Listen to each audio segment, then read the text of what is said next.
Are you wanting to change a habit, but you just don't know where to start? Well, in this video, I'm going to explain to you exactly how to do it in a simple way. Hey, Jason here. If you've been watching the channel, you've been seeing me now go through Botswana.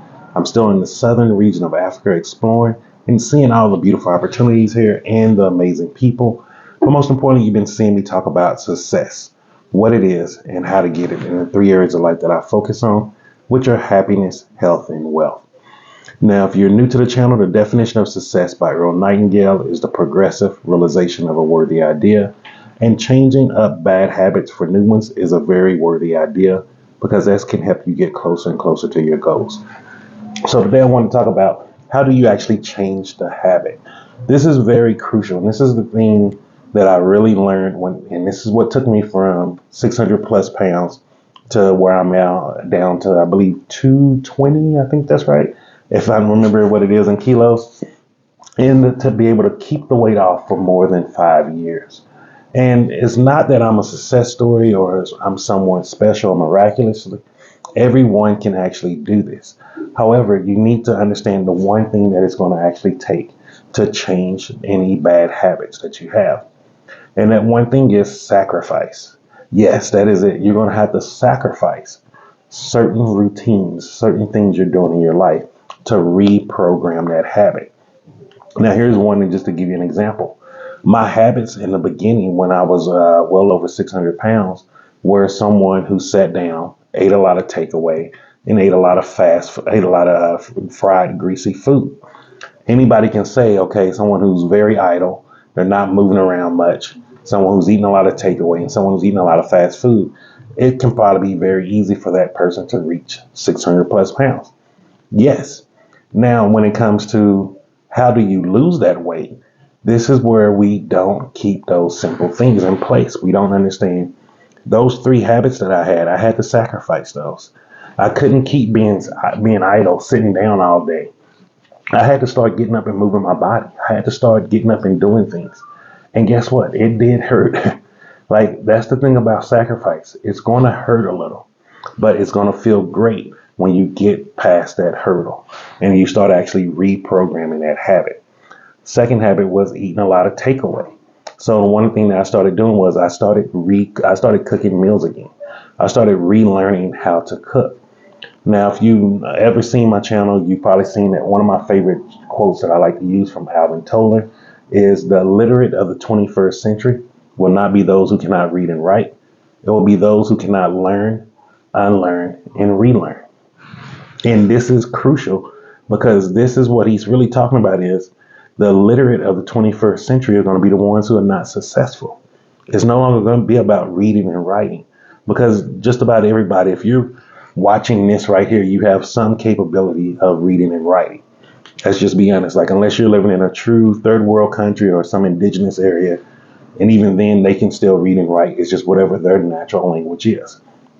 And so because you're watching this, you have the competency of being able to read and write. So those things don't no longer judge our society. However, what does judge our society now is our habits. And we all have habits that we've been programmed with. Not all of those habits are getting us to our goals. Like, how many people have money goals, but they still believe money is the root of all evil? That's a habit of thinking about money that needs to be unlearned and relearned. Money is not evil. People who are evil are evil. Money magnifies who you are.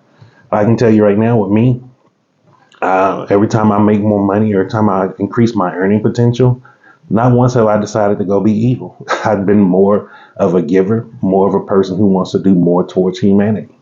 And that's the beautiful thing about that quote. Once you start learning, unlearning, and relearning, you truly start to harness the person you are. And so the 3 habits that I had to get rid of, which now I went to an extreme of getting rid of meat and things like that because that was for other issues. However, I started becoming mobile. Like today, I went for a walk. I did a 5-mile walk from, I believe it was 5 in the morning to 6 in the morning. I did a 5-mile walk.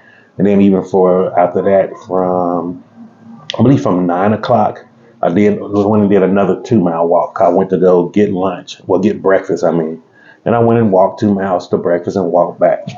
So you see from there also, like, I stopped doing takeaway. I stopped doing all the fried foods. Like I had baked beans, some tomatoes, and toast, which was delicious. And then that third habit of, um, excuse me, and then that third habit of always eating out or eating fried food. That's one of the things I don't do that much of anymore. I limit how much fried food I have. I limit how much takeaway I get. So because I do those three things now, it shows you by changing your habits, you change your life. And sometimes people are like, oh, I would die if I gave up meat or gave up this or that. Guys, I'm still here. Like, it's about sacrifice. And sometimes we got to look at the opposite end of the spectrum. We're sacrificing even to have the things that we don't want in life. How many of us are sacrificing our health, the potential health that we could have, because we want to keep satisfying our taste buds? How many of us are sacrificing the potential of the life that we could be living because we still want to keep eating fried takeaway foods? Like, those are the things that we have to realize. Everything in life is sacrifice. It's not really good or bad. It's just based off, what do you really want? And when you start realizing what you really want, you'll be willing to sacrifice any and everything in this world to get it. And so I just wanted to share that with you today, because that one really kind of hit on with me today while I was walking and listening to Napoleon Hill's Positive Mental Attitude, because I don't think sacrifice has been really taught correctly. We look at it as if it's a thing of longing or loss, when sacrifice is a beautiful thing. Sacrifice is the thing that you need to be able to reach the goals that you want to have in life. So I just wanted to share that with you today. If you like this type of content, make sure you hit the like button. If you haven't subscribed to the channel, do so, and make sure you hit the bell up top so you can be notified when I drop a new video. And most importantly, just remember this: I'm Jason, and success is simple once you know how.